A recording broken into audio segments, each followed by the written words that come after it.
من اكتر المشاكل والصعوبات اللي بتواجهنا كنيو مامي هي ازاي اجهز شنطة البيبي وانا نازلة، بالذات لو رايحة مشوار بعيد. وده بارت 1 من تجهيزات شنطة البيبي. اول حاجة خالص بنحتاجها هي كفر الرضاعة في حالة ان البيبي بيرضع طبيعي. وفي حاجة مهمة جدا ماميز كتير مش بتاخد بالها منها، هي ان لازم يبقى معاكي سناك علشان لو لا قدر الله تعبتي تقدري تاخدي حاجة بسرعة ما تخليكيش تتعبي اكتر.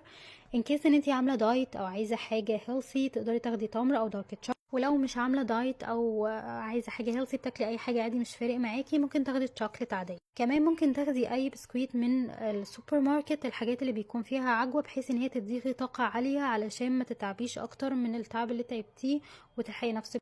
اما بالنسبه للبيبي اللي اعتماده على الببرونه، اول حاجه دايما لازم يكون معانا ببرونه جاهزه عشان لو البيبي في اي وقت حب ان هو ياخد الببرونه تكون جاهزه معاه. تاني حاجة لازم يكون معانا مية نجهز للبيبي منها الببرونة، وطبعا المية دي بتبقى مغلية.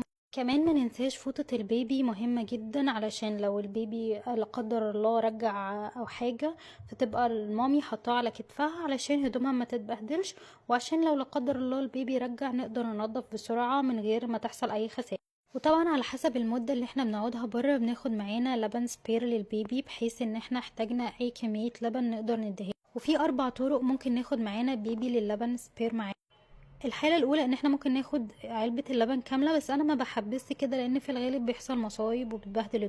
تاني حاجة إن احنا ناخد علبة فيها اللبن اللي البيبي هيحتاجه. طبعا ما ننساش يكون معانا المعلقة المعيارية اللي موجودة في علبة اللبن عشان يبقى سهل إن احنا نحط الكمية المناسبة للبيبي. طريقة اكتشفتها وبصراحة اكتر طريقة مريحاني هي ان انا اقسم للبيبي عدد اللبن اللي بحتاجه في كل مرة بعمل الببرونة في اكياس، وكل كيس يبقى فيه مرة واحدة للببرونة. يعني سي مثلا الببرونة دي مثلا بتاخد 5 معالق، انا هحط 5 معالق من معالق المعيارية للبن في الكيس، بحيث ان انا لما اجي اعمل الببرونة بقطع الحتة دي وادخل اللبن على طول في.